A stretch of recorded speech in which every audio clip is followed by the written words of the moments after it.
Good afternoon. Up until about 48 hours ago, I was going to give a completely different talk. It was going to be on high-dimensional wayfinding, which I thought was a pretty cool idea. It had some pretty cool things that I wanted to say to you all about that. And as I got to the polishing stage of the talk, I realized that the end and the beginning didn't entirely line up the way that I wanted them to. And knowing how important intellectual honesty is in this kind of a community, I just couldn't give the talk. I couldn't give it because it's just not ready. It's not something missing in it. And I decided to give this talk to you instead, which is a little bit different, but I think it's the right one for us to talk about today. And the title of this talk, as you can see, is Thinking as Receiving, right?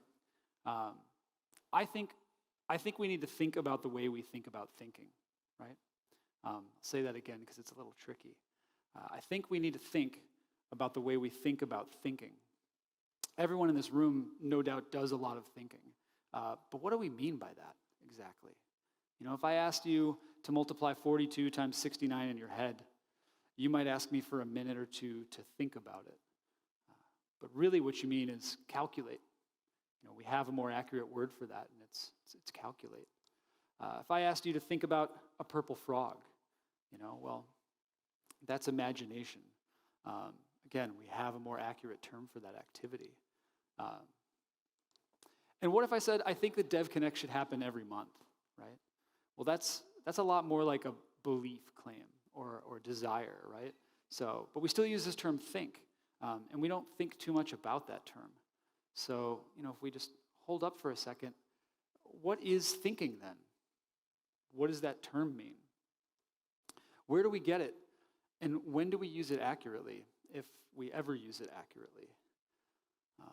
Well, etymologically, the word think is related to the word thank, as in thankful. Specifically, thinking means the kind of thankfulness that is thankful to be thankful. Thankful to be thankful.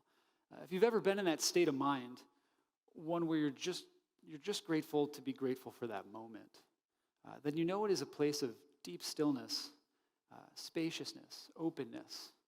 You're not hurriedly calculating or imagining or believing or desiring. You're contemplating, you're meditating and reflecting. You're thinking. And in that state of mind, something very special occurs. You receive things. What do you receive, right? You receive clarity. You receive insights. You receive understanding. And we know this experience, and we give it names like, you know, an aha moment or a shower thought. We talk about ideas, all that kind of stuff. And we know what this feels like. At least I think most of us do. We know what it's like to receive stuff in a space of thought. For example, we all know what it's like to be in the shower and then, you know, have a thought occur to us. We all know what it feels like to take a hard decision out on a long walk and come home with a clear answer. We also know what it feels like to sleep on something, wake up with a fuller understanding of that situation. So we know what this experience is like. And you know, perhaps the natural next question is, like, where are these things coming from? We're receiving these ideas. Where are the ideas coming from? But the truth is, I don't know. I don't know. And if I'm being honest, for the purposes of this talk, I don't really care.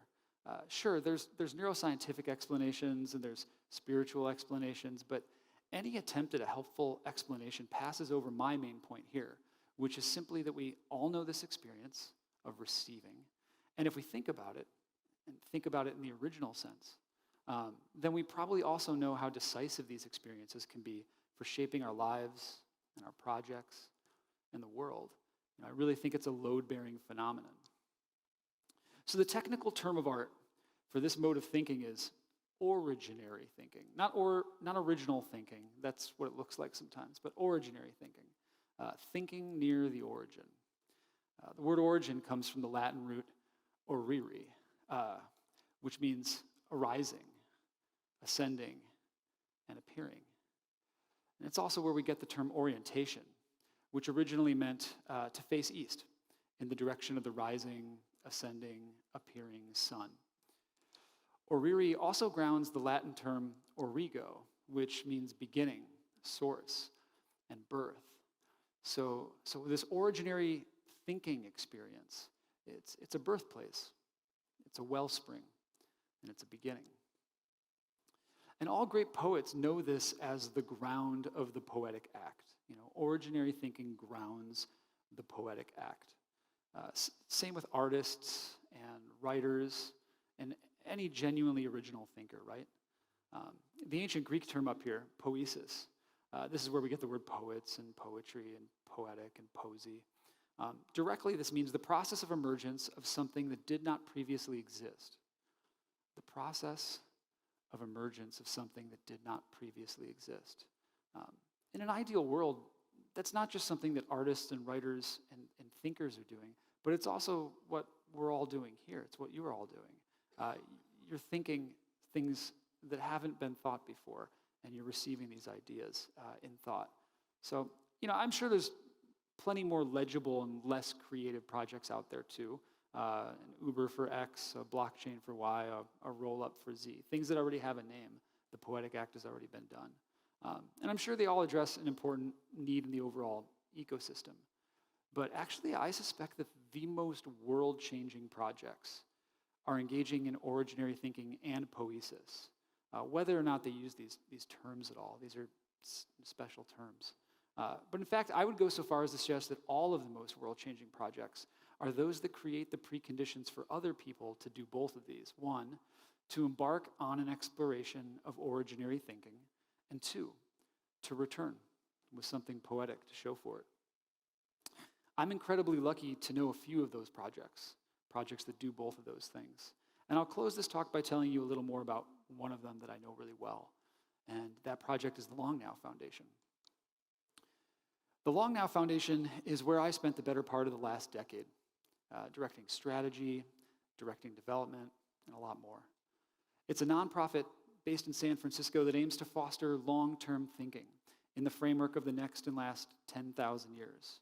So it's a very expansive time frame, and that 20,000-year period is where the name comes from, the name Long Now, not the short now of this conference or of this particular talk, but the long now of human civilization. The ambient musician Brian Eno came up with the term originally. He's one of our founders, alongside the writer Stuart Brand, the inventor Danny Hillis, and the futurist Kevin Kelly. Their origin project for the foundation was, and is, a massive mechanical clock designed to keep good time for 10 millennia from deep inside of a mountain. This is a shot of that being constructed. The clock itself is about 500 feet long, and some of the gears, and you can see a few of them at the bottom there, some of those gears are around 8 feet in diameter. The clock of the Long Now is designed to be a monument to the deep future, the same way the pyramids in Egypt are a monument to the deep past. And we do a lot of other different things as well. So this is a micro-etched archive of all human language called the Rosetta Disk. Each page of documentation, so that's dictionaries, grammars, vocabulary lists, parallel text translations. Each page of documentation that you see here is about 5 human hairs wide. About tens of thousands of pages fit on a single disk.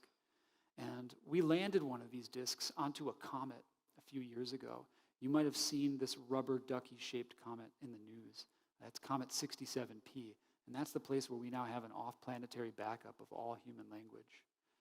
We also landed a copy on the moon, and we've hidden about 100 of these in strategic locations here on Earth. And we also operate an award-winning cocktail bar in San Francisco called The Interval. This is a photograph of that place. The Interval is inside of a library, and that library is kind of inside of a museum. And it features some prototype pieces from the clock project, scaled down, including this scale model orrery that you see in the photo here. That orrery shows the relative positions of the 6 planets that you can see with the naked eye. We've hosted more than 300 talks now, featuring experts who've come to discuss their work in that special context of the next and last 10,000 years. Those talks and more are all free online to watch, and they're supported by more than 12,000 members across 65 countries. And there's a lot more that we do. bunch of other projects that unfortunately I just don't have time to describe here today on stage, except for one. This year, I started developing an untitled new project at Long Now that focuses on the thinking part of long-term thinking. Thinking in this originary sense that we've been talking about today. It's being sketched up in something like stealth mode at the moment, but now that I've told you all a bit about the main thesis, I'm hoping you might help me find whoever I need to meet to make this project as good as it possibly can be. I'm going to draw together two very different worlds with this project. One of these worlds is composed of philosophers and poets and artists who are expert in contemplative, originary modes of thinking. And the other world is composed of technologists and investors and philanthropists who are engaged in some of the most thought-provoking work that I can imagine. I really think these two worlds are very complementary, and they need to spend more time together. That's my claim. And I think this work and this combining of worlds could end up creating the scenes that I've always wanted to see. And I'm sure the next time we talk to each other, I'll have much more to share then. But until then, thank you so much.